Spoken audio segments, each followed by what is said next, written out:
सरकारी पॉलिटेक्निक भुज के mechanical department में हम कंप्यूटर डिज़ाइन समझ रहे हैं। आज हम यूनिट 3 के अंदर ज्योमेट्रिक मॉडलिंग क्या है उसको समझने का प्रयास करेंगे। ज्योमेट्रिक मॉडलिंग जो है वो कंप्यूटर में हम कर रहे हैं, इसलिए कंप्यूटराइज्ड ज्योमेट्रिकल मॉडलिंग के बारे में पढ़ेंगे, लेकिन उससे पहले हमें basic concept of 3D modelling समझना जरूरी है। तो हम जो भी ज्योमेट्रिकल मॉडलिंग समझेंगे उसमें काफ़ी बहुत डेवलपमेंट हो चुका है, लेकिन हम बहुत बेसिक चीज़ें हैं जो हमारे डिप्लोमा लेवल के सिलेबस में है वही समझेंगे। तो उसमें what is 3D model, why we need 3D models, in types of 3D models, यही समझेंगे। 3D मॉडल वैसे एक्चुअल में जो हमारे हाथ में होता है उसी को 3D मॉडल बोला जाता है। हम कंप्यूटर में जो देखते हैं, स्क्रीन में देखते हैं, वो वर्चुअल यानी कि आभासी 3D मॉडल है। जैसे आईने के सामने हम खड़े रहते हैं उस वक्त हमें वो प्लेन सरफेस है, फिर भी हमें पूरा 3D भी दिखाई देता है। मूवी के जो स्क्रीन है वो भी प्लेन है, फिर भी हमें वो 3D दिखाई देता है। तो हमें कंप्यूटर में 3D मॉडल कैसा है वो समझने से पहले एक्चुअल 3D मॉडल कैसा होता है। तो हमारे सामने समझो कोई चीज पड़ी है तो वो मॉडल है, वो जरूरी नहीं वो एक्चुअल भी होती है। मॉडल किसको बोलते हैं? जो एक्चुअल चीज नहीं है लेकिन वो समझाने के लिए हमारे सामने रखी गई है। जैसे कि हम समझते हैं छोटे बच्चे को समझाना है कि गाय कैसी होती है, तो गाय का एक छोटा सा खिलौना लेके आ जाता है। जेसीबी कैसा है, तो जेसीबी का खिलौना लेके आ जाता है। तो जेसीबी का खिलौना है वो एक्चुअली मॉडल ही है। बच्चों को जो खिलौने दिए जाते हैं वो उसकी अंडरस्टैंडिंग को बढ़ाने के लिए उसको मॉडल ही है, वो 3D मॉडल है, एक्चुअल मॉडल है, वो वर्चुअल मॉडल नहीं है। एक्चुअल मॉडल कॉस्टली होते हैं, उसको बनाना महंगा भी होता है और उसमें दूसरी कुछ चीज कर भी नहीं सकते हैं, उसमें मॉडिफिकेशन करने का अवकाश भी बहुत कम है। कोई बड़ा डैम बनाना है तो डैम का छोटा मॉडल होता है। हमारी पूरी बिल्डिंग है पॉलिटेक्निक की, आपने देखा है, उसका छोटा सा मॉडल हमने हमारी ऑफिस में रखा है। तो बड़ी चीजों का छोटा मॉडल हमारे सामने समझने के लिए होता है, वो एक्चुअल मॉडल होता है, 3D मॉडल, जिसको लंबाई है, ऊंचाई भी है और चौड़ाई भी है, तीनों डायरेक्शन में जिसको हम महसूस कर सकते हैं सामने, उसको ही 3D मॉडल कहा जाता है, वरना वो 2D मॉडल माना जाता है। तो बुक में हम जो फोटोग्राफ्स देखते हैं वो अगर स्टेटिक है तो 2D मॉडल है, क्योंकि बाकी की चीज हमें एज्यूम करनी पड़ती है, उसको हम घुमा नहीं सकते हैं। पेपर को घुमाओ तो पीछे पन्ने का जो दूसरा लिखा है वही हमें लिखावट देखने को मिलती है। लेकिन जो वर्चुअल 3D मॉडल बनते हैं, कंप्यूटर में बनाते हैं हम, ऑटोकैड से या दूसरे सॉफ्टवेयर से बनाते हैं, वो 3D मॉडल क्यों है? क्योंकि उसको हम स्क्रीन में भी घुमा सकते हैं। तो सबसे पहले 3D मॉडल क्या है और वो भी कंप्यूटर के संदर्भ में क्या है वो समझना है। यहाँ मैंने कंप्यूटर लिखा नहीं है, लेकिन what is a 3D model with reference to computer, why we need 3D models in computer and types of 3D models prepared in computer. उसका चौथा टॉपिक है, लेकिन वो मैं अभी नहीं दे रहा हूँ, इसको मैंने सिर्फ यहाँ ए करके लिखा है, वो बाद में धीरे धीरे मैं ऐड करते जाऊंगा। तो what is a 3D model? तो कंप्यूटर 3D मॉडल क्या है कि कोई भी ऐसा graphic which is prepared by using computer software, computer के सॉफ्टवेयर की मदद से आप कोई भी ग्राफिक बनाते हो जिसका कोई डिजिटल फॉर्म होता है। डिजिटल फॉर्म मतलब वो स्क्रीन के अंदर होता है, स्क्रीन के बाहर भी आप सॉफ्टवेयर की मदद से कुछ चीज बना सकते हो, ग्राफिक भी बना सकते हो, प्रिंट आउट निकाल सकते हो, 3D प्रिंटिंग भी कर सकते हो, लेकिन वो डिजिटल फॉर्म नहीं है, वो एक्चुअल फॉर्म है, पेपर फॉर्मेट है या मॉडल फॉर्म है, 3D model form, printed 3D printed model. तो वो भी डिजिटल फॉर्म नहीं है। जो स्क्रीन के अंदर दिख रहा है हमें, जो कोऑर्डिनेट और मैथमेटिक्स के हिसाब से हमारे सामने दिख रहा है, वो जो डिजिटल फॉर्म, उन्हीं को हम 3D मॉडल बोलते हैं। तो उसको 3 डायमेंशनल प्रेजेंटेशन किसका होता है? उसमें ज्योमेट्रिक डेटा और डायमेंशन डेटा। सर्कल है मतलब वो सर्कुलर शेप भी है, उसका सेंटर भी है, उसका कोऑर्डिनेट होगा, उसकी रेडियस है तो रेडियस भी होगी। तो ज्योमेट्रिकल डेटा भी होगा और डायमेंशनल डेटा भी होगा। तो वो डेटा हम क्यों रखते हैं? तो इसके 4 पर्पस है। For the purpose of presentation मतलब दूसरे को समझाने के लिए, उसको दिखाएंगे तो समझ जाएगा कि सही बात है, ये मकान ऐसा होता है, गाय ऐसी होती है, वाघ ऐसा होता है, सिंह ऐसा होता है। तो it is for the purpose of presentation. दूसरी चीज रेंडरिंग है, मतलब उसमें आप लाइटिंग आर्टिफिशियल डाल सकते हैं, आर्टिफिशियल टेक्सचर डाल सकते हैं, उसको ट्रांसपेरेंट बना सकते हैं। तो जो उसकी स्किन को बदल के हमें देखना है, समझो आप कहीं भी जाते हैं, आपको आपकी दीवार कैसी लगेगी, तो आप अलग अलग कलर कॉम्बिनेशन देखना चाहते हैं। आपके कोई रोड के अंदर कोई स्ट्रीट लाइट फिट करेंगे तो रोड कैसा लगेगा वो देखना चाहते हैं, वहां कहीं कैमरा फिट करेंगे तो कैमरा में से कौन सा व्यू आएगा वो देखना चाहते हैं। तो जो कुछ होते हैं हमें व्यू मिलते हैं उसको रेंडरिंग बोलते हैं, एक्चुअल भी हम देखेंगे कंप्यूटर के अंदर। उसके बाद परफॉर्मिंग कैलकुलेशन, जो हम 3D मॉडल बनाते हैं उससे कैलकुलेशन भी हो सकती है। गियर का मॉडल बनाया तो उसके ऊपर कितने प्रकार का लोड आएगा, स्ट्रेस के साथ स्ट्रेन कैसा आएगा, कितनी स्पीड पे वो गियर टूट सकता है, तो इस हिसाब से भी कैलकुलेशन भी करनी है तो कर सकते हैं। मतलब छोटा सा छोटा स्ट्रक्चर लेके बड़े से बड़ा स्ट्रक्चर, मतलब आप माइक्रोस्कोपिक लेवल पे ये मॉडल बना सकते हैं, एटॉमिक मॉडल भी बना सकते हैं, और पूरा बुर्ज खलीफा भी बना सकते हैं, पूरी अर्थ भी बना सकते हैं, और कॉस्मोस भी बना सकते हैं। आप कैलकुलेशन करने के लिए मॉडल बनाते हैं, उसमें आपको सब फोर्स डालने हैं, रिलेशनशिप डालनी है और कैलकुलेशन करनी है। वो सब वर्चुअल वर्ल्ड में होगा और उसके हिसाब से आप जजमेंट लेंगे कि एक्चुअल दुनिया में क्या होगा। और चौथी चीज है एनिमेशन। जो भी हम मॉडल बनाते हैं वो स्टैटिक मॉडल आते हैं, चित्र के जैसे स्थिर, लेकिन अगर उनको टाइम डोमेन के अंदर हम अलग अलग समय के ऊपर वो मॉडल कैसा आएगा और बनाए उसको पूरा घुमा के देखें तो वो चित्र, या चित्र तो नहीं, मॉडल घूमने लगेगा, एनिमेट होगा। डीजल इंजन के अंदर फायरिंग कैसे होता है, पावर प्लांट के अंदर फर्नेस कैसे जलती है, वो भी देखना चाहे तो आप उसमें एनिमेशन इसमें कर सकते हैं टाइम के साथ। तो ये 4 पर्पस के लिए हम मॉडल बनाते हैं। तो 3D मॉडल बनाना क्यों है कंप्यूटर में, तो एक चीज तो सबसे पहली है कि वो एकदम इजी है इंटरप्रेट करने के लिए। दूसरी है कि जो रियल लाइफ कंडीशन हमारी होती है उसका सिमुलेशन हमें मिलता है। कभी कभी हम देखते हो टीवी में प्रोग्राम होता है कि एक्सीडेंट कैसे हो गया, तो उसको वो यहाँ रिप्रोड्यूस करते हैं, लेकिन एक्चुअल में रिप्रोड्यूस करना डिफिकल्ट होता है, तो आप उसको स्क्रीन के ऊपर करते हैं कि वो वैसी बिल्डिंग थी, ऐसा चौराहा था, यहाँ से वो बाइक आ रही थी और यहाँ से वो टकरा गया और यहाँ से ब्लास्ट हो गया, आप देखते हैं कभी कभी न्यूज में भी। तो आप मॉडल इसके लिए भी बनाते हैं और उस पर खर्चा नहीं है, less expensive than building a physical model. सही मॉडल बनाने जाओगे तो आप मटेरियल लेके स्किल से बनाओ तो भी बहुत ही टाइम लगता है और खर्चा भी होता है।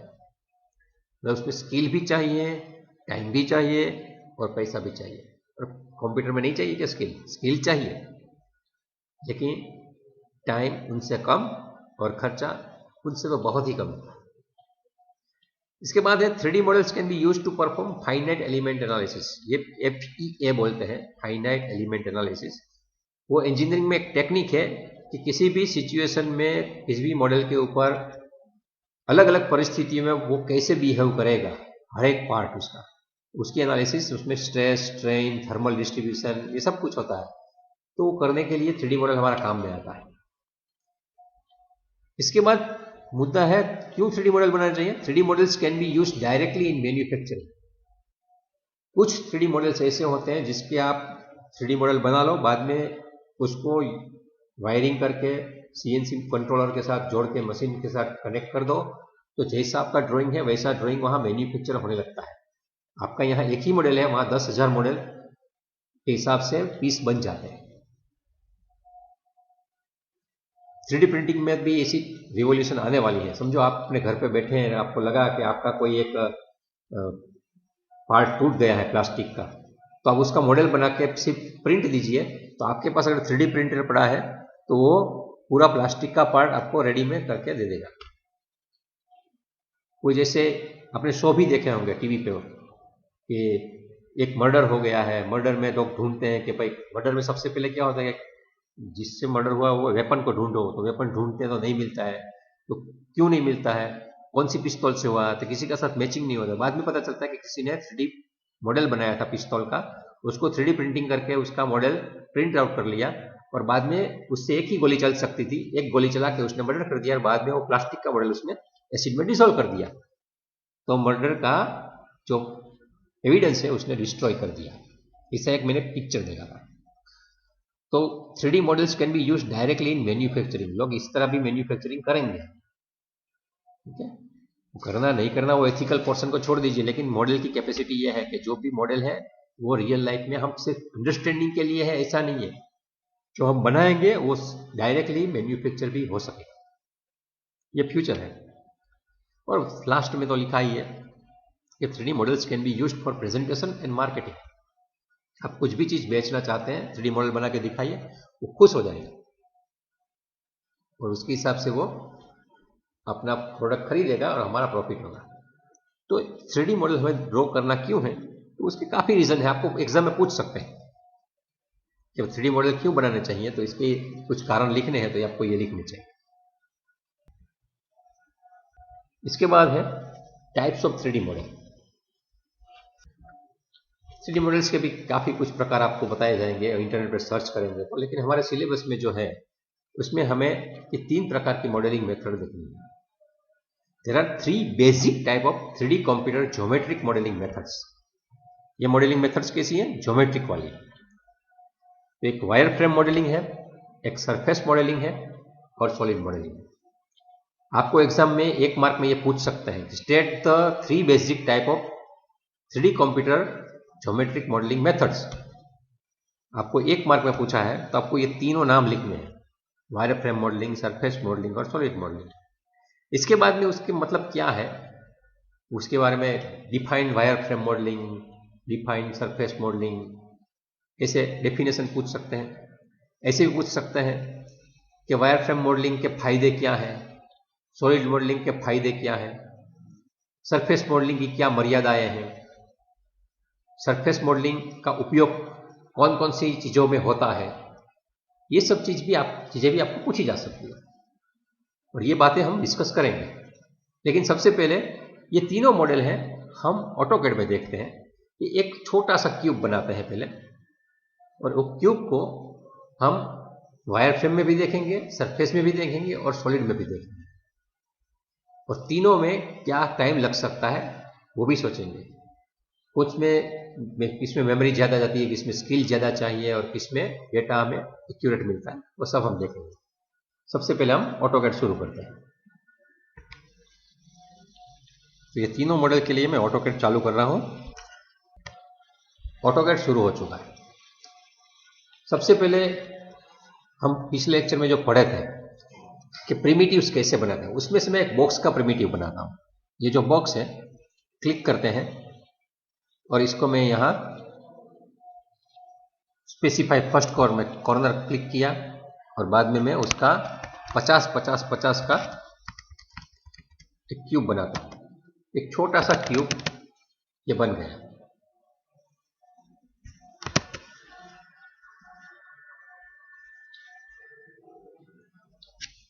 तो ये सॉलिड मॉडल है, सबसे आसानी से बन जाता है।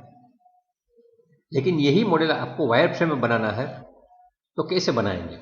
आप ऐसे सोचिए कि आप एक माचिस लेके बैठे हैं और माचिस में से आप 12 अलग अलग प्रकार की माचिस निकालते हैं और माचिस को आप परपेंडिकुलर हिसाब से जोड़ते जाते हैं। जैसे मैं यहां जोड़ता हूं, आप देखिए। तो क्या करेंगे कि सबसे पहली माचिस ये आ रही है, यहां से लेके @50,50, ये एक माचिस, 4 माचिस इसको मैंने ज्वाइन कर दिया, चारों के एंड के ऊपर मैंने फेविकॉल लगा दिया, एकदम मस्त बन गया है। उसके बाद मुझे दूसरी भी माचिस ऐसी चाहिए जो 4 वाली ऊपर फ्रेम बनती है, तो उसको मैं कॉपी कर लेता हूं।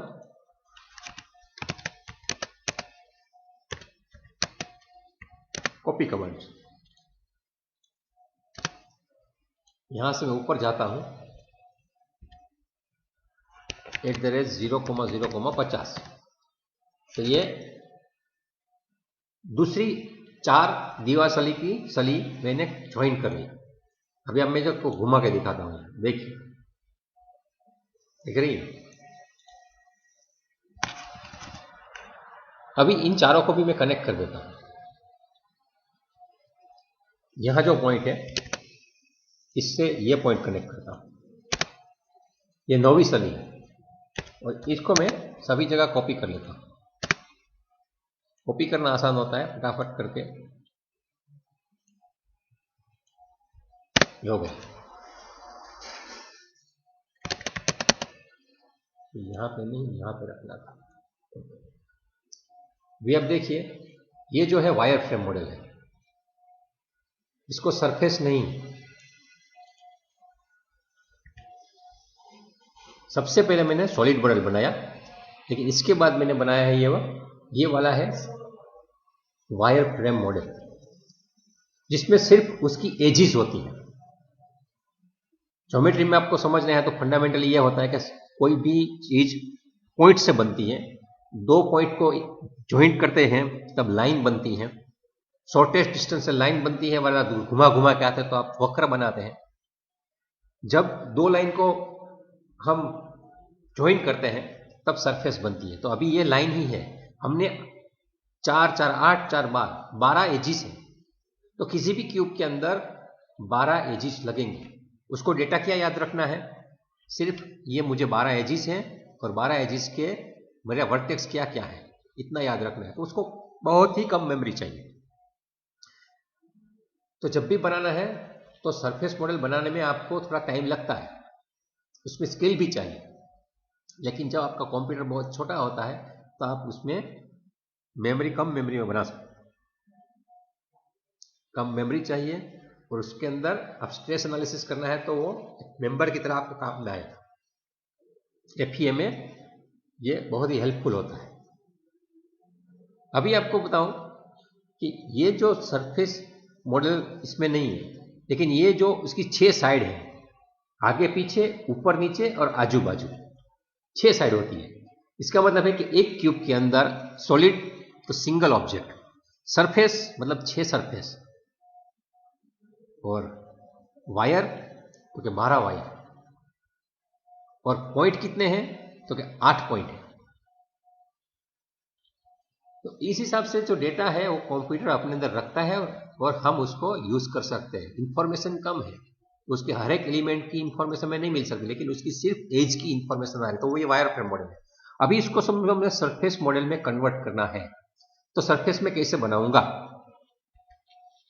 सरफेस बनाने के भी कमांड्स है, लेकिन मैं आपको आसानी से सरफेस कैसे एक्सट्रैक्ट करते हैं वही सिखा देता हूं। ये सॉलिड मॉडल है, उसमें से यहां एक कमांड आता है कॉपी फेसिस, तो इसको मैं यहाँ कॉपी करता हूँ। समझे, एक पेज पे कॉपी की, यहाँ से ऐसे नहीं। देखिए मैंने एक फेस ले ली, तो ऐसी 6 फेस मुझे लगानी है। एक फेस है, उसकी कॉपी मैं यहाँ से क्रिएट करता हूँ, ऐसे लेके 50 आगे। जैसे ये फेस है, ठीक इसी तरह से मुझे दूसरी फेस भी इसकी लेनी चाहिए, तो मैं फिर से इसकी कॉपी फेस करूंगा। यहाँ कॉपी फेस ऊपर की, ये कोने से यहाँ पे ले लिया, दूसरी फेस भी आ गई। ठीक है, मैं इसको थोड़ा साइड में घुमा लेता हूँ तो आपको थोड़ा अच्छा लगेगा। अभी अब देखिए मैंने ये बनाया है, क्या है, सरफेस मॉडल। अभी 3 फेस वाला मुझे सब साइड पैक करनी है। तो सबसे पहले मैंने जो माचिस से ये जो बनाया था, ये वायर फ्रेम था। अभी आप सोचिए कि मैं थोड़े छोटे छोटे कागज के टुकड़े काटता हूँ 50 बाय 50 के, और गम लेके या फेविकॉल लेके इसको यहाँ चिपका देता हूँ 6 साइड में, तो सभी जगह ऐसी सरफेस ही बनेगी, बीच में वो होलो रहेगा। ये मैं बना ही रहा हूँ अभी ये, लेकिन ये इसे होलो रहेगा, इसके बीच में कुछ नहीं होगा।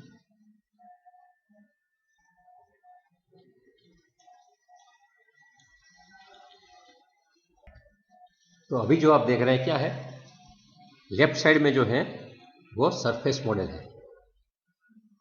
राइट साइड में है वो वायर फ्रेम मॉडल है, और बीच में है वो सॉलिड मॉडल है। उसके अंदर हम एक के बाद एक सरफेस निकालेंगे तो भी वो पूरा मटेरियल का बना हुआ है। तो अभी मैंने 4 साइड बनाई, फिर पांचवी और छठी आगे पीछे वाली बाकी है, उसको भी मैं कॉपी कर लेता हूँ। यहाँ से ही करूँगा, ये कॉपी किया, यहाँ से लिया और इसको यहाँ से यहाँ चिपका दिया मैंने। अभी वो वाली साइड भी बाकी है, देखने में सेम लगेगी अभी,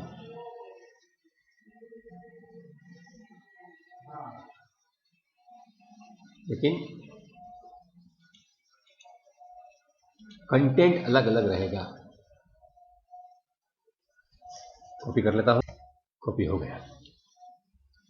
अभी लगता है तो ये सॉलिड मॉडल जैसा ही लगता है, लेकिन ये सॉलिड मॉडल नहीं है, वो क्या है, हमारा जो ये वायर फ्रेम मॉडल है ये सिर्फ लाइन से बना हुआ है, इसमें और कुछ भी चीज़ नहीं है।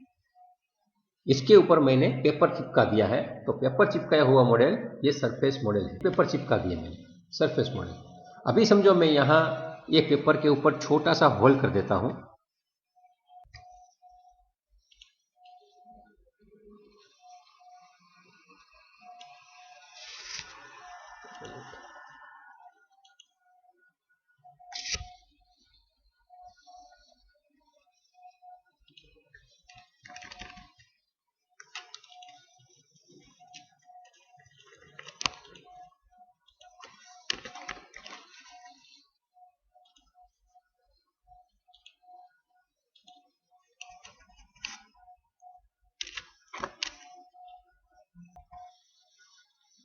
तो ये जो सरफेस मॉडल है उसको मैं काट नहीं सकता। अभी मैं सरफेस मॉडल पूरा बना हुआ है, उसको मैं काटना चाहूँ तो काट नहीं सकूंगा, सॉलिड मॉडल को काट सकता। काटने के लिए भी इसमें जो कमांड है वो यहाँ स्लाइस का है, वो भी बाद में डिटेल में सिखाऊंगा, लेकिन अभी मैं सिर्फ सॉलिड मॉडल और सरफेस मॉडल का फर्क समझाने के लिए मैंने स्लाइस कमांड दिया। पूछ रहा है सिलेक्ट ऑब्जेक्ट टू स्लाइस, तो समझो मैं यहाँ ये सिलेक्ट करता हूँ और एंटर करता हूँ, तो वो पागल हो जाते, कभी क्या करना है मुझे समझ में नहीं आ रहा है, क्योंकि नीचे कुछ दिखा नहीं रहा है। अभी पूछ रहा है कोई सिलेक्ट करना है क्या, मैं कुछ सिलेक्ट नहीं करना है, तो नहीं, मैं इसको स्लाइस नहीं कर सकता, वो नहीं कर सकता। लेकिन अभी मैं समझो ये सिलेक्ट ये करता हूँ और एंटर दबाता हूँ, तो तुरंत पूछेगा, ये मैं मुझे मालूम है ये तो सॉलिड है भाई, इसको मैं स्लाइस कर सकता हूँ। कैसे स्लाइस करूँ, तो उसके काफ़ी प्रकार है, वो मैं बाद में बताऊंगा, लेकिन अभी मैं इसको स्लाइस करके दिखाता हूँ। ये समझो यहाँ से मैंने इसे चाकू लगा दिया,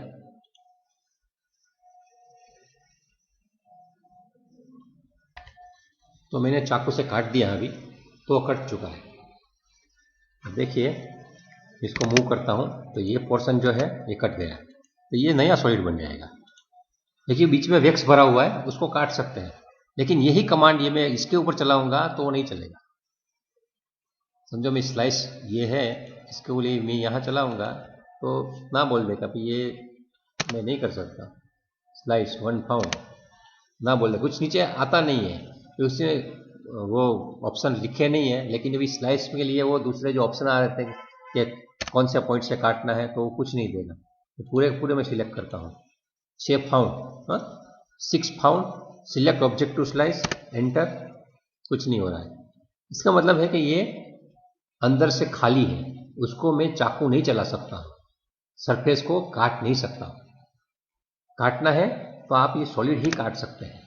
ये चाकू मैं अगर यहाँ चलाना चाहूँ इसके ऊपर, तो अभी देखिए यहाँ से मैं बीच में चाकू डालता हूँ और यहाँ से पास करता हूँ,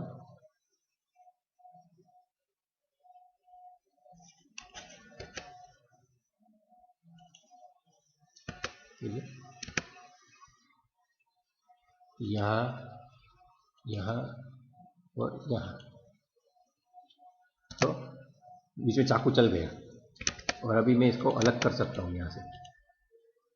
तो कोई भी चीज़ सॉलिड है उसको काट सकते हैं, वायर को काट नहीं सकते, उसको ट्रिम कर सकते हैं, सरफेस को भी ट्रिम कर सकते हैं, उसको स्लाइस नहीं कर सकते। तो solid model, surface model and wire frame model, उसमें बेसिक फर्क क्या है, तो वायर फ्रेम मॉडल में सिर्फ और सिर्फ एजिस होती है, only edges are there and vertices are there, vertices edges वो वायर फ्रेम में हो गया। सरफेस मॉडल में वर्टेक्स भी है, एज भी है, लेकिन उसके साथ साथ सरफेस भी है। लेकिन सॉलिड मॉडल में वर्टेक्स भी है, एजिस भी है, फेसिस भी है और उसको बॉडी भी है, पूरा सॉलिड है, अंदर स्टफ है, बाकी को स्टफ नहीं है। तो ये बेसिक फर्क है। बनाने में क्या आसान है, सॉलिड मॉडल बनाना आसान है, क्योंकि वो आराम से उसके कमांड्स अवेलेबल है। दूसरे में उसकी अंदर जो ज्योमेट्री है, उसके ऊपर ऑपरेशन करने के लिए जो कमांड्स उपलब्ध है वो भी ज़्यादा है। और सबसे बेहतरीन बात यह है कि अपने आप भी वो मॉडल बन जाता है। अभी मैं एक छोटा सा वो डेमो करता हूँ ताकि आपको ध्यान में आ जाए। इन्हें अभी कितने 4 बनाया गया 3-4। तो यहाँ जो मैंने फेसिस बनाई थी, ये फेसिस में अगर खींचना चाहूँ तो एक साथ सब की सब फेसिस ले सकता हूँ। यहाँ मैंने क्या किया था, ये फेस मुझे दीजिए, यहाँ से कॉपी फेस, ये कॉपी फेस किया और सब 1 2 3, ठीक है, सब की सब मैं एक साथ सिलेक्ट कर सकता हूँ, 4 5 6, और सब के सब मैं यहाँ से कॉपी करके ले लूँ तो पूरी पूरी ये सरफेस मॉडल यहाँ तैयार हो गई।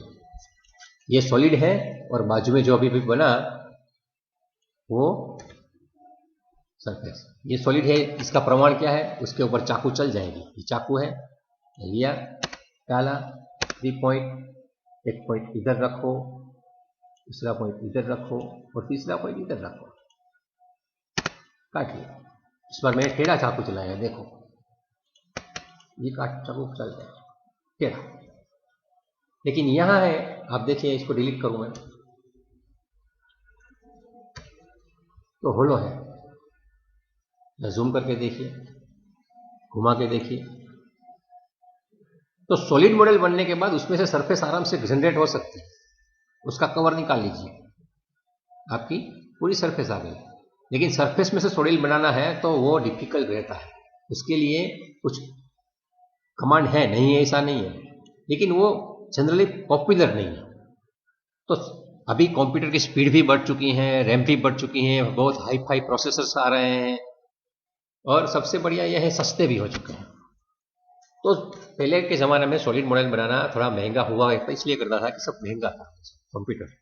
तो छोटा कंप्यूटर लिया तो उसमें आप सरफेस मॉडल बना रहे, तो उसमें मेमोरी चाहिए तो आराम से बन सकता, कैलकुलेशन आराम से हो सकती थी। लेकिन अभी सॉलिड मॉडल का सॉफ्टवेयर ही चलता है। अभी ये तो मैंने सरफेस मॉडल बनाया, अभी मैं आपको वायर फ्रेम मॉडल भी सॉलिड में से कैसे जनरेट करेंगे वो दिखाता हूँ। ये अभी हमें दिख रहा है वो सॉलिड मॉडल। यहाँ हम सिंपली 2D वायर फ्रेम करेंगे तो भी ये वायर फ्रेम में दिखने लगेगा, लेकिन ये वायर फ्रेम है ऐसा नहीं है, देखने में सिर्फ वायर फ्रेम है, सॉलिड ही है। उसका प्रमाण क्या है, तो इसके ऊपर चाकू चल सकता है, देखने में वायर फ्रेम लगता है लेकिन इसके ऊपर भी चाकू चला सकते हैं। देखो मैंने सिलेक्ट किया, एंटर किया,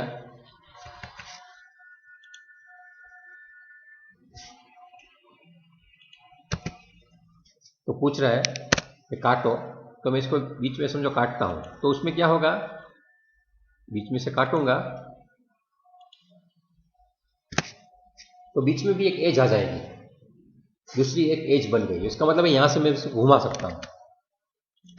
ये सॉलिड ही है लेकिन देखने में वायर फ्रेम लगता है, लेकिन सही मायनों में मुझे इसमें वायर फ्रेम में कन्वर्ट करना है तो मैं क्या करूंगा, उसके भी एडवांस कमांड है। लेकिन मैं यहाँ एक छोटा सा वो डेमो करता हूं कि यहाँ एक्सट्रैक्ट एजिस करके आता है, आप एजिस क्लिक कर दीजिए, एक्स एजिस नीचे कमांड है, वो बाद में इसका डिटेलिंग में बाद में बताऊंगा। अभी मैं जो ये समझा रहा हूं सिर्फ 3 प्रकार के जो मॉडलिंग में फर्क क्या है ये समझाने के लिए है, ये कमांड सीखने के लिए नहीं है। तो मैं ये किया, एक्सट्रैक्ट एजिस हो गया, ये सब एजिस अभी एक्सट्रैक्ट हो चुकी है, ठीक है। आप देखिए सब एक एक एजिस दिख रही है, लाइन है सब। अभी मैं यहाँ वायर फ्रेम में से इसके सॉलिड में चला जाता हूँ और इसको मैं डिलीट कर देता हूँ, तो सॉलिड डिलीट हो गया और सिर्फ वायर फ्रेम रह गया। अभी शेडेड में रखा है इसलिए, यहाँ 2D रखूंगा तो दोनों सेम ही रखेंगे, लेकिन मैं जैसे शेडेड विथ एजिस में जाता हूँ तो ये सॉलिड है दिख रहा है, ये सॉलिड नहीं है, अभी ये एक एक एजिस बन चुकी है। तो सॉलिड मॉडल में से हम सरफेस मॉडल भी बना सकते हैं आसानी से, वायर फ्रेम मॉडल भी बना सकते हैं। वायर फ्रेम में से सॉलिड बनाना है तो थोड़ी तकलीफ ज़्यादा होती है और वो प्रैक्टिस पे करते हैं, नहीं करते ऐसा नहीं है, लेकिन हमें डिप्लोमा लेवल पे किसी को कुछ में कन्वर्ट करना नहीं है, हमें सिर्फ यही समझना है कि ये 3 प्रकार के मॉडलिंग क्या है और इसके उपयोग क्या क्या है।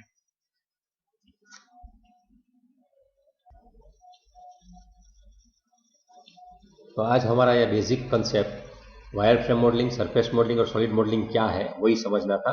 उसके फायदे, मर्यादाएं और उसके उपयोग वो नेक्स्ट टाइम हम सीखेंगे। आज का पीरियड हम यहाँ ख़त्म करते हैं। हमने 3 चीज़ें सीखी। चौथी चीज़ जो सीखनी है उसकी एप्लीकेशन ऑफ दिस मॉडल, मैंने ए लिखा था लेकिन वो बाद में मैंने मिटा दिया क्योंकि आज ख़त्म नहीं होने वाला था, इसलिए तो नेक्स्ट टाइम हम application of this all kind of models हम नेक्स्ट टाइम स्टडी करेंगे। ये लेक्चर देखने के लिए बहुत बहुत धन्यवाद।